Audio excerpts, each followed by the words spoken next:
a renovation of Confederation at the citizen level takes place when a major project invites the brains and the muscle of Canadians together at a common task and brings them in contact with each other from all parts of the country. And they learn by contact and common effort that this is what we share. This is what we have in common. And despite what you've heard, it is unity first, and it is shared experience, and it is common endeavor that constitutes the actual cement of a national feeling.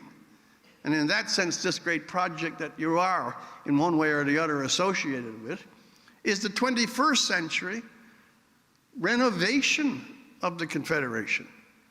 But instead, what's been the story? I'm ancient. I was around when they were manufacturing the linens for the mummies. But however old I am, I cannot come up with an understanding. And I try. Not partisan. I try. I cannot figure out. I do not know what processes are going on in what strange minds that has turned almost the entire energy of the country, especially at government level and especially at the level of the various NGOs and self-appointed monitors of the Earth's doom, that has made the oil industry the #1 villain of the entire world. You wouldn't know, but they were up there manufacturing sarin gas. You had that moronic Neil Young, and surely there are a few strings loose on that guitar.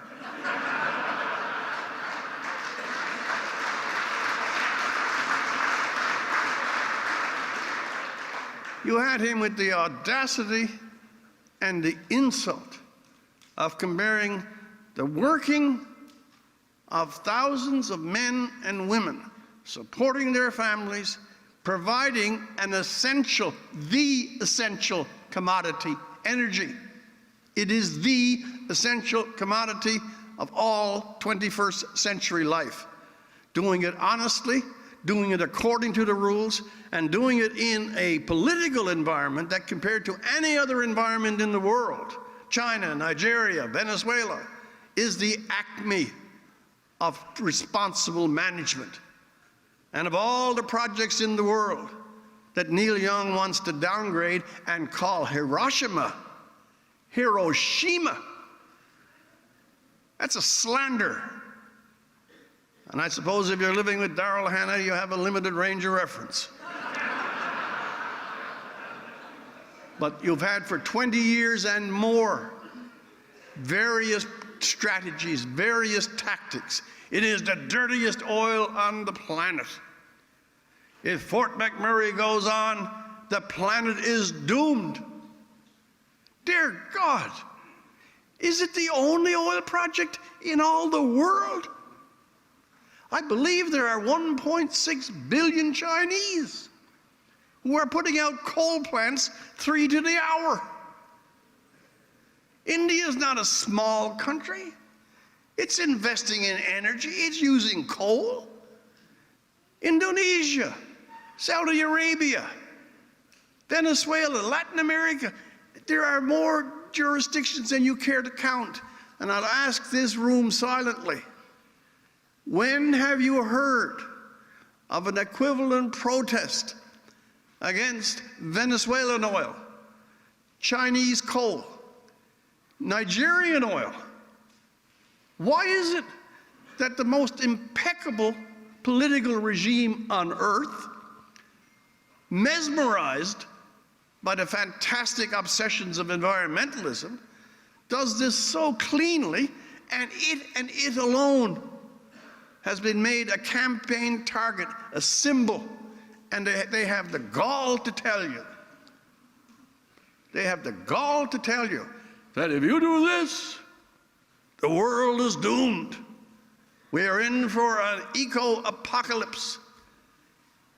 This is garbage. It is insane garbage. I don't see Greenpeace romping around Russia. I don't see them leaving long, long drapes over the Chinese wall.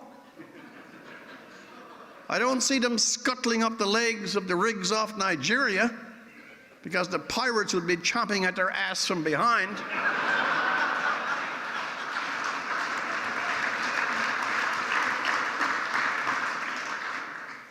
And that's the outside view. We have them inside. Where's the defense? This industry, let me repeat it, people more often need to be reminded than informed. We are now living at the very peak of Canada's development. The very peak. All that you have now, I mean, the glory of this town alone, the beauty of it, the clarity of it, the space, the sun, and the peace. This is magnificent. This is something that the majority of people through history and on the earth at the present minute have no idea of.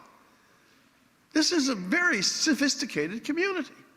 And we're in 2019 when we have such tremendous technologies and we have resources we never dreamed of before. We have abilities that my own father, were he still alive, would struggle to comprehend that it even exists.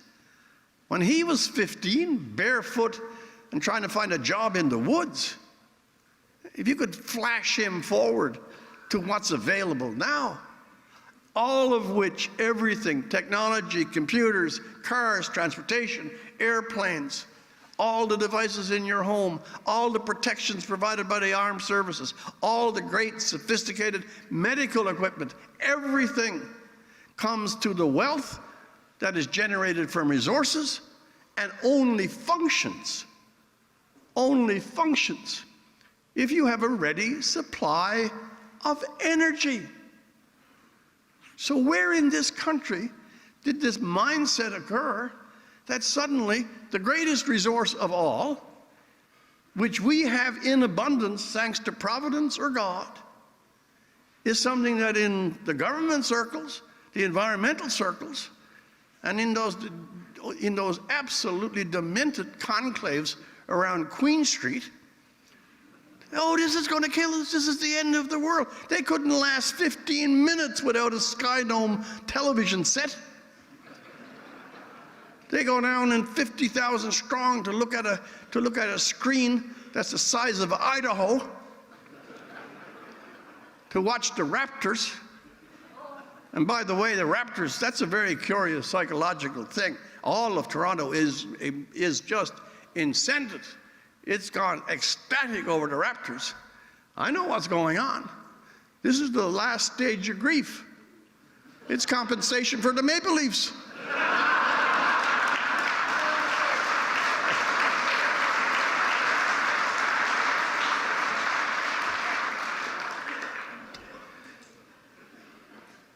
The jihad against pipelines.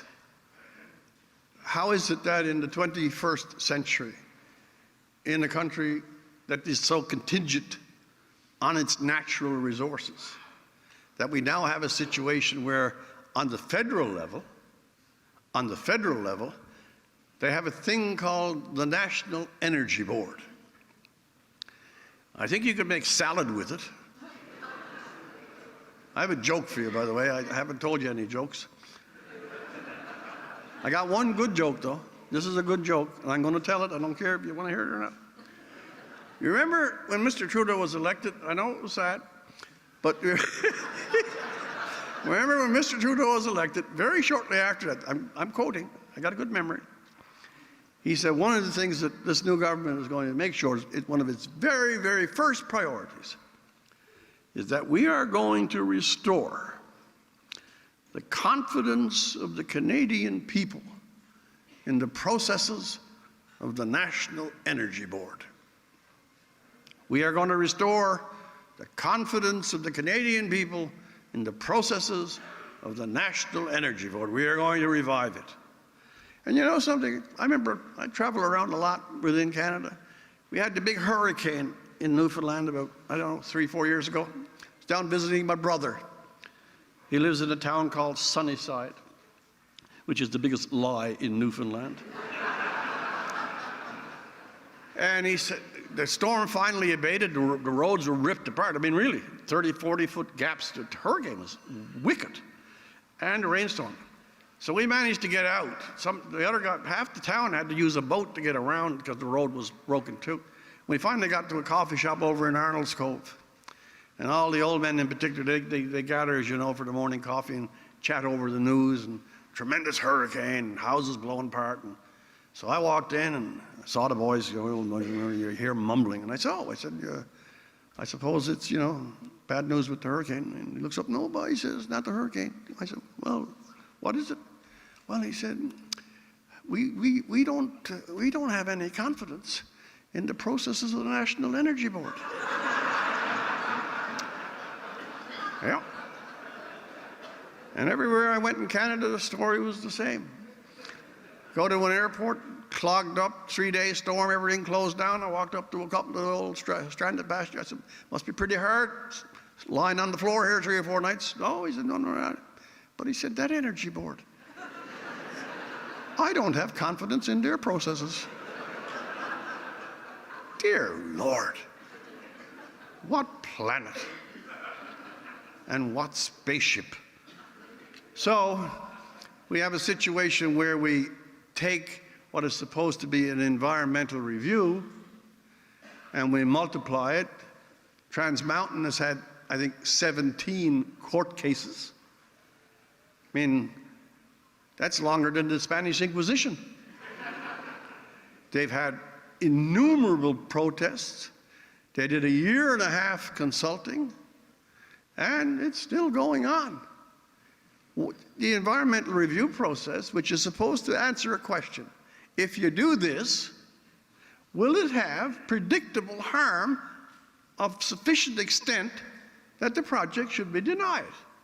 And if it does, it should. But it doesn't take 8 years to find that out. And it doesn't take one review to say it won't, and then demand a second review to see if you can get it wrong this time. Environmental review has become a tool of absolute and deliberate obstruction of every major economic activity as it relates to most of the energies of the West. This is no longer someone speaking against something. This is a declaration of the fact. Keystone XL.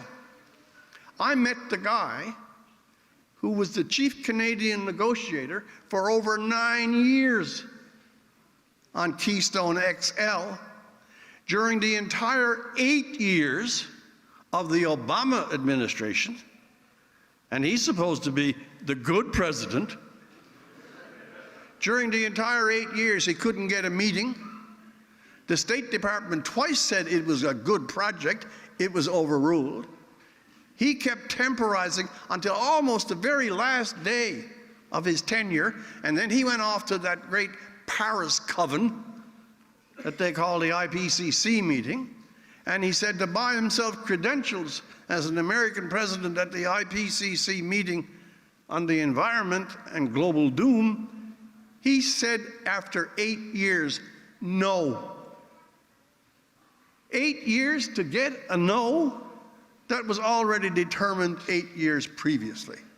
And then the guy that everybody is so pleased to compare to Herod on a bad day, he gets into office and he's supposed to be an absolute monster. In 3 days, he approves Keystone. There's something wrong with our scales, folks. There really is. And up here in Canada, Mr. Trudeau gets in with Mr. Butts and Catherine McKenna, and when they go off on a conference about the environment, they take half the population of New Brunswick and all the population of PEI with them. And then they try to say that the environment and the economy go hand in hand. How many times have they been up to Fort McMurray with 400 people? How many times have they come out here, sat down for a couple of days, told the press to go away, met with the people that are sitting at these tables without any fanfare, without any, just to say, hey, I know the strains that are going on. I'm at least aware of them. I'm aware about how that great environmental propaganda push, international in origin, that great push has been clouding your industry and impeding it worldwide. And as your Prime Minister, as a person who understands wealth and who understands even more jobs, the dignity of work, the idea of investment, the idea of reliance, the satisfaction that comes from starting business or conducting business or hiring for business. This is the nation. I understand that. That's the key. And I will protect the environment. But by God, I will give the economy, which is the beginning of every other thing, at least a chance to breathe. And we get in a situation where East Coast canceled at a snap of the finger. I don't think people even know that East Coast was a proposition. Trans Mountain held up. You know something? I think if the pyramids had a national energy review, they'd still be measuring the stones. Can you imagine poor old Johnny MacDonald? If you had Elizabeth May in the Sierra Club in the 19th century? What? You're going to connect Saskatchewan and Alberta with iron rails? Not on my Green Party watch. The environmentalists have only one word, and it's the easiest word in any language. It is no. Name one project, one, that has been proposed by a government or a responsible business, just one in any province, to which environmental groups, green groups, have said yes. Just one. You can't. They don't. They are zealously, ideologically, and in my view, obsessively determined to rip the fabric of the natural economy away. And the fact that they have gained such influence that even the politicians, even the executives of oil companies, are afraid to challenge them simply on the grounds of worth. If any other country in the world had the abundance of land and industry and mineral and farm and energy sources that we have, they would go to their knees to their respective gods and offer hymns of gratitude. And we have here a government that in so many ways tangles, mortifies, harasses, manacles, delays, and at the end you're promised one pipeline that is already there, that was only sold because you tied up the possibility so firmly that it couldn't build its extension. And then they try to make that a boast. They're the reason that the damn thing was sold, not the heroes of it buying. It's easy to understand. You know something? There's another little thought. If oil rigs and great drilling and tremendous technology and refinement, if these elements were in Ontario, the oil rig would be a national monument. And you know that.